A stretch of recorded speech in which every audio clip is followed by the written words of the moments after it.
Hi everyone, welcome back to the Story Time family. How are you doing today? How's the weather looking like? It's super warm but super windy here. Kind of crazy, but I'm glad it's warm at least. I hope you had your daily dose of vitamin D today and that you are ready to settle down and read with us. Today we have a book called The Magic Kiss, A Goodnight Journey. Today we have a book called The Magic Kiss, A Goodnight Journey. Are you ready? Let's go. The Magic Kiss. Once upon a windy day, a cutie blew a kiss away.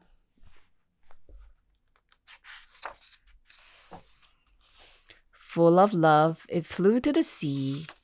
Off, off, away. Goodness me. The clouds drank every kissy drop, sipping, slurping, burping, pop.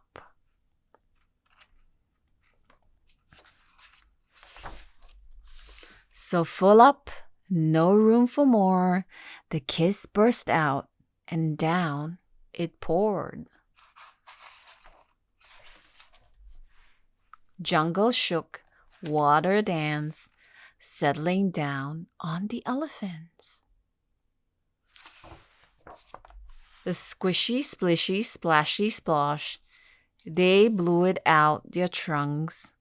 My gosh! Showering all with loving spray, the kiss continued on its way.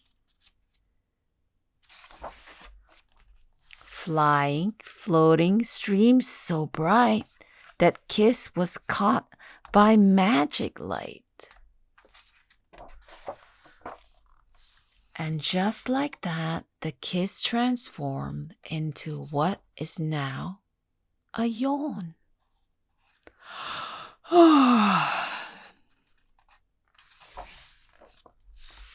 It's passed along from friend to friend, a loving breath at each day's end.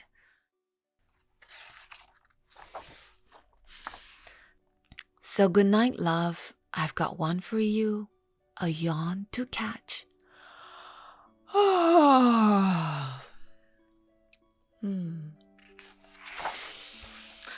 And that was the magic kiss. I hope that set you up for bed. Are you ready for a long, cozy rest? If you'd like to own a copy of this book, the links are in our description below. Do give us a like and subscribe if you haven't, and click on the bell for more stories like this. You go have a good night. Take care, and I'll see you back here soon. Bye-bye.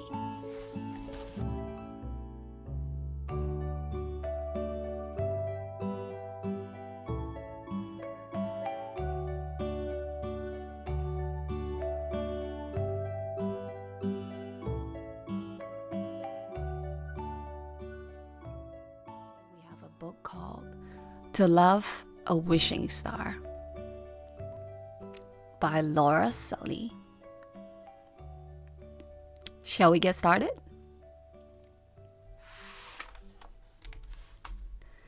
Maisie was a strong-willed girl. Her friend had just moved from across the world. I'm from New Zealand, Milo would say. It's really very far away. Over the ocean and across the sea. Those big, huge planes. Milo took 3. Maisie has only ever lived in Wales, so she loved to hear her new friends' tales. In school, Mr. Sandhart taught their class, and half the day had come to pass. When out on the climbing frame, where they all play, Maisie heard her new friend say, Wales has lots of buildings and loads of cars, but there isn't very many stars.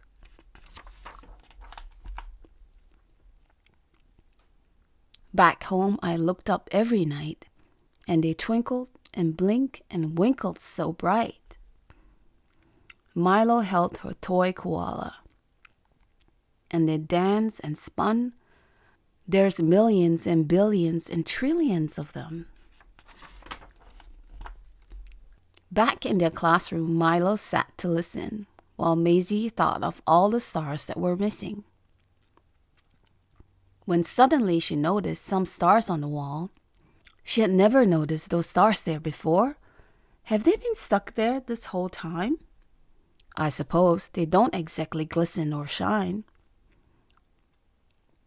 Soon the bell rang. For the end of the day, Mr. Sandhar came over to Maisie to say, I noticed you admiring those stars on the wall. And he reached for a star because he was tall. This one's for you. And he handed her a star. It will glisten and glow only when it gets dark.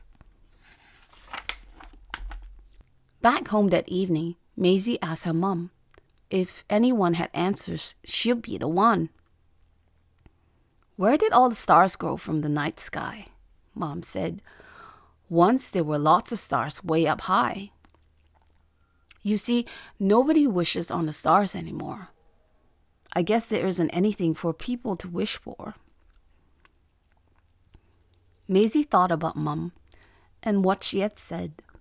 She pondered and wondered that night in bed.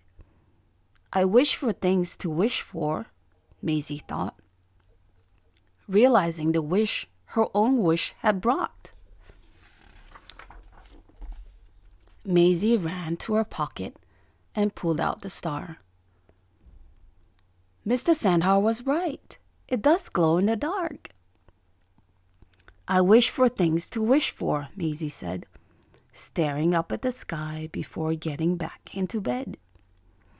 No more stars appeared in the dark of the sky. Maybe this wish thing was all just a lie. Maisie forgot all about her wish in school the next day, playing games on the yard where all the kids play. Suddenly, crash, bang, clap. Maisie tripped on the ground. Maisie, Milo said, quit fooling around. Ouch! I've hurt my arm, she yelled in the air, then went straight to the nurse to get the right care. But it was only a sprain, but it could have been worse. Mom was now there, and so was the nurse. This arm needs a cast, the kind nurse said. So Maisie pulled out her star and quickly wished for red. I hope she likes red, the nurse winked at Mom, and her whole arm was red, except for her thumb. Next, they had swimming, and Milo was having fun, while Maisie sat with her cast, feeling rather glum. So she pulled out the star from inside her bag. I want to have fun and not feel so sad. So she waited and waited and waited some more, and suddenly she noticed a pen on the floor. Milo came to join her at the end of the class. Wow, she yelled when she saw Maisie's cast. There were swirly, whirly patterns and stars that she drew. Maisie realized at that moment her wish had come true. Next, they went to the beach that was nearby their school, searching for creatures in all the rock pools. Milo suddenly lifted out a beautiful shell. So Maisie got out her star and cast a quick spell. I want one of those, she asked to her star. Then she searched and she searched, but didn't get far. Would you like to hold a kite? Mr. Sandhar came to ask. Maisie felt a little bit nervous, with her arm in a cast. She looked up to see, but the sun was so bright. Holding on to the rope with all her might, she stumbled on something. In the soft sand she fell, landing on a rather peculiar shell. "What's this?" she said, as she lifted it high. "By Jove, that's a starfish," said the passerby. "Wow," Maisie said, "I can't believe my ears. But it belongs to the beach, so I better leave it here." After the beach, they went to the farm. Maisie felt thankful she had at least one good arm. "Let's go see the birds," Milo quickly yelled, where they came across a parrot refusing to be held. The parrot flapped her wings. Feathers flew through the sky. The children were all soon gathered to find out why. Maisie reached for her star as the parrot gave a squawk. "I wish with this parrot I knew how to talk." With that one single wish, she knew what to do. Step away from the parrot. Give him some room. Maisie held out her cast, and the parrot jumped on, while she began to sing him a very special song. Soon the parrot calmed down, and the crowds began to leave. "Good job you've got that cast. He wouldn't have jumped on a sleeve." The bird keeper thanked Maisie and told her that she'll go far, presenting her with a sticky golden star. Maisie held out her star.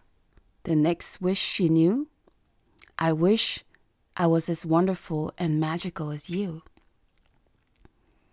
At the end of the year, the school plays would come. When they got back to school, they were told who they would become. One by one, Mr. Sandhar told them their part. "Of course," he said, "Maisie, you'll be playing the star."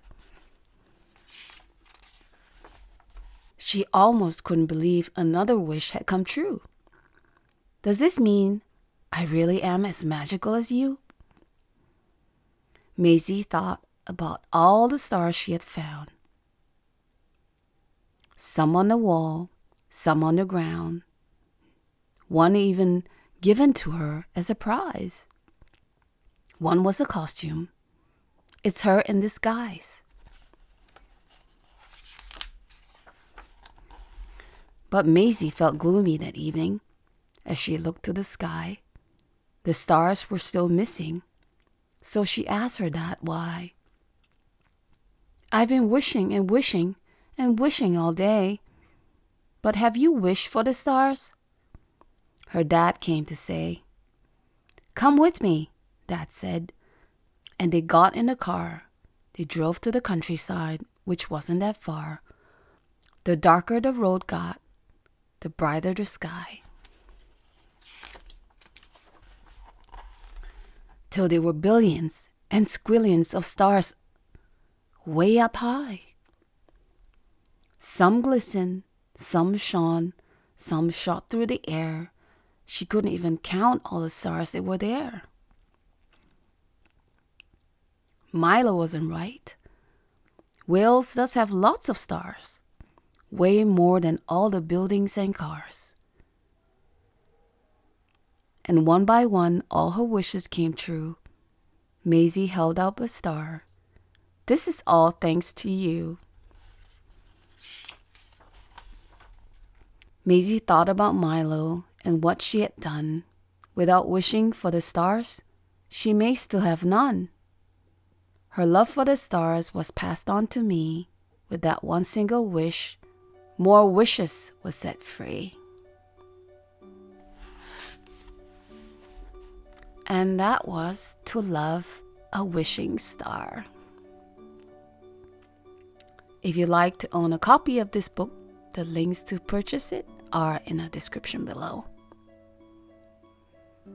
Do give us a like if you enjoyed this story, and subscribe if you haven't, and click on the bell for more stories like this.